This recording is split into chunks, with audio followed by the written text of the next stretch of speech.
Escolha Escola fala sobre literatura infantil, aproveitando aí esse período de férias escolares. Algumas crianças já voltaram para a escola, outras ainda têm esse restinho aí de férias, né? Tem mais essa semana ainda aqui de férias. Por isso a gente recebe aqui o professor, escritor e também um dos diretores do Colégio Pequeno Príncipe aqui de Ribeirão Preto, André Luiz Ferreira de Oliveira. Professor, vamos aproveitar então que a Fabíola tinha uma pergunta ali de um internauta. Vamos repetir a pergunta aqui para o professor, Fabíola? Vamos localizar a pergunta, que ela queria algumas dicas para introduzir um novo tipo de literatura para o filho dela, que está com 11 anos, porque ele gostava de ler só um livro especificamente. O Diário de Banana, né? Isso.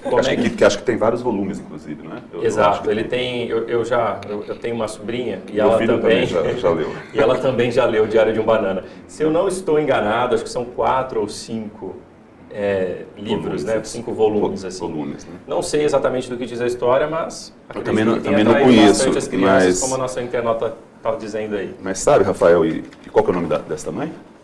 Vou ter que abrir a aba aqui, mas a gente Bom, mas enfim, eu acho que o momento ele é tão, né, a concorrência é tão grande, né, nós falávamos antes, né? Josiane. Que eu acho que até a gente pode considerar bastante positivo ela estar lendo, né? Eu acho que o importante é a leitura, é o hábito da leitura, né?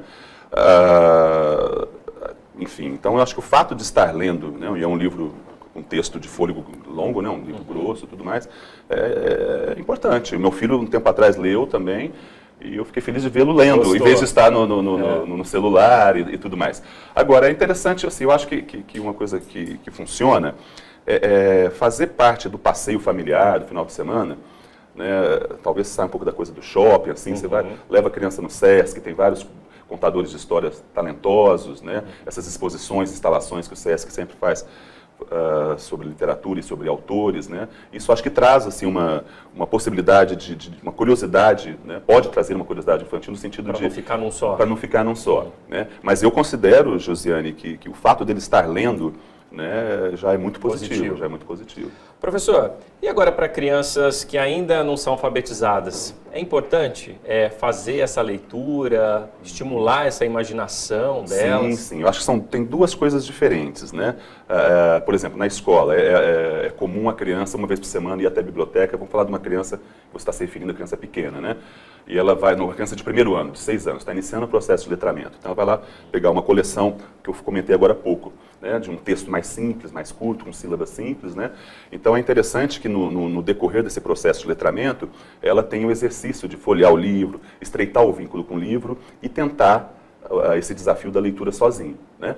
Mas antes disso, quando a criança é menor, né, e concomitante a isso, os livros de histórias menos simplórias, vamos dizer assim, como a Flávia Cortes falou, né, na leitura do adulto para a criança, né? Então, assim, as coisas são concomitantes, quer dizer, o processo de letramento, a descoberta dos símbolos gráficos e tudo mais, né, mas de qualquer maneira o estreitamento, o prazer, o ritual de ter o livro, né, levar o livro para casa, folhear o livro, os livros infantis, todos eles têm gravuras, têm ilustrações, então também a criança pode não ser leitora do ponto de vista formal, mas ela pode fazer a sua própria leitura e ter a própria percepção através da linguagem das imagens, né, que também são textos, né, o texto de imagem, né? Então acho que o importante é ter livro no entorno, na escola, a professora tem sempre a roda de história, estar lendo.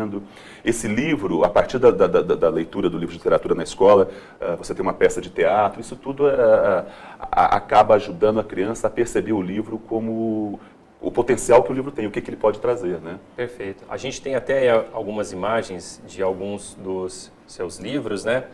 E aí daqui a pouco a gente vai até falar um pouquinho de cada um deles. Agora, professor, por exemplo, até aproveitando a pergunta ali da Josiane, que ela disse que o filho só queria ler aquele livro. Certamente ele escolheu aquele livro, né? A criança, o que é melhor? Ela ter a liberdade de escolher, ir lá numa livraria, olhar o livro, se interessar por ele, ou ter uma orientação de um professor, do pai, ou até mesmo do irmão, ou as duas coisas? Olha, eu acho que se a capa do livro chama muito, né? É o principal, no primeiro momento é o que mais seduz, né? Eu acho que se uma criança está numa livraria, né? E ali passeando com o pai e com a mãe, puxa, né? Eu gostei desse, eu acho que deve-se comprar o livro, né, para a criança. né? E eu acho que a escola tem mais essa função desse orientar, desse direcionamento. Inclusive, sempre, embora a gente tenha um acervo muito grande na biblioteca, né, para cada faixa etária, a professora vai expor ali, né, ao alcance das crianças, aqueles livros que são os mais indicados para aquela faixa etária, ou em função de algum projeto que está sendo trabalhado. Você está trabalhando para o projeto dos animais marinhos. Então, você vai colocar ali livros que tenham como protagonistas animais marinhos, por um exemplo, né? Mas eu acho que o importante, mais importante, e inclusive, ainda voltando ao filho da Josiane, quer dizer, às vezes o Diário de um Banana, no momento, né, é a leitura dele, mas pode ser um portal para, né, um portal para novos títulos, para novas obras, né? Que eu acho que o importante é a criança encontrar o prazer nesse hábito de leitura. E é fantástico que dali, no caso, ele não está lendo para a escola. Né? Porque tem muita essa coisa também dos livros que são para a escola, que depois a criança vai ser cobrada numa produção, prova e tudo mais. Então, quer dizer, o movimento desse garoto, né, do filho da Josiane, me parece que é espontâneo e isso é muito bom. Muito bom, né? Perfeito.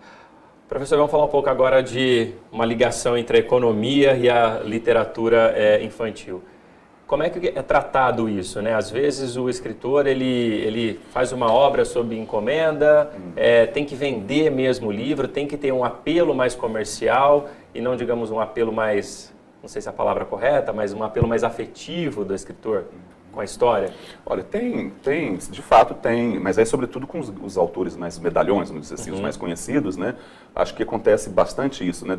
De um tema ser encomendado, vamos dizer assim, né? Eu acho que há uma percepção de mercado também, né? Por parte dos autores, né? Poxa, esse título talvez, eu mesmo no primeiro semestre nós lancei com o Arnaldo o maior campeonato de todos os tempos, nós estávamos à véspera da Copa. Esse livro seria lançado de qualquer maneira, mas a editora se interessou justamente antes da Copa porque tem essa ligação. Tem essa ligação.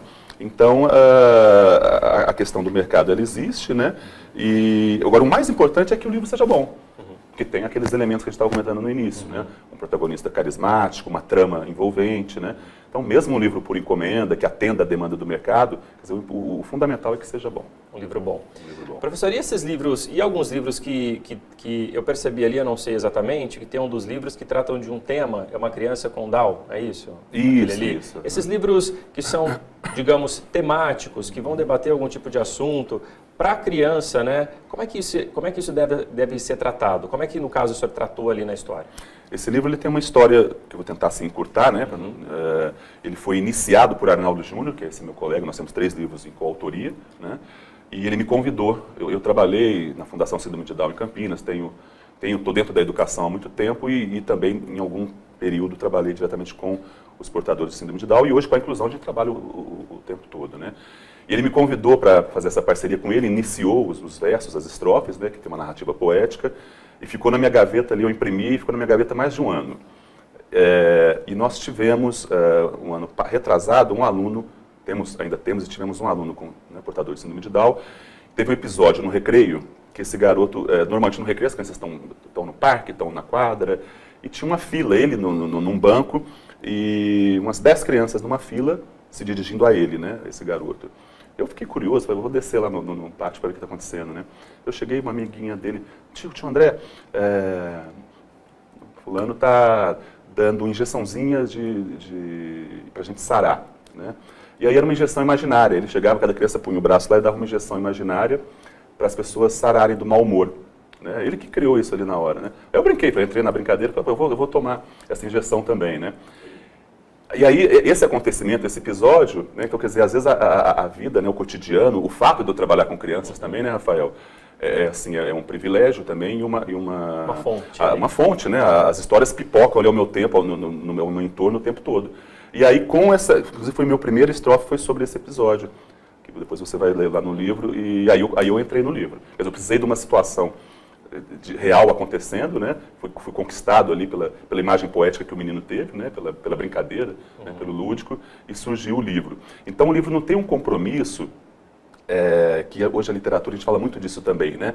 De ser muito politicamente correto, é de relatar uma história mesmo. Só que o protagonista dessa história é um portador de síndrome de Down. E é uma maneira também, é lógico, de auxiliar os professores, por exemplo, numa sala onde você tem um processo de inclusão. Porque é aquilo que eu falo, a criança aprende pelo modelo e muito pela arte, né? Quer dizer, ela se põe na perspectiva dos personagens do livro. Então o livro é um instrumento poderoso também para isso, né? Para esse processo de inclusão, de cidadania mesmo, né? Porque você, às vezes o professor, num debate, numa assembleia, que às vezes acontece, né, falando de como é importante, falando racionalmente, como é importante a gente respeitar as diferenças, como as diferenças são importantes para a vida da gente, né, tudo isso é muito bom e muito esperado, mas a literatura tem esse encanto, essa magia, e com certeza, e não estou falando do meu livro especificamente, né, em situações como essa, ela acaba trazendo muito mais a criança para esse universo, despertando, né. Bacana. O Escolha Escola de hoje fala de literatura infantil. Para não perder nosso conteúdo e lives com os entrevistados, siga nossa página no Facebook e também no nosso canal no YouTube.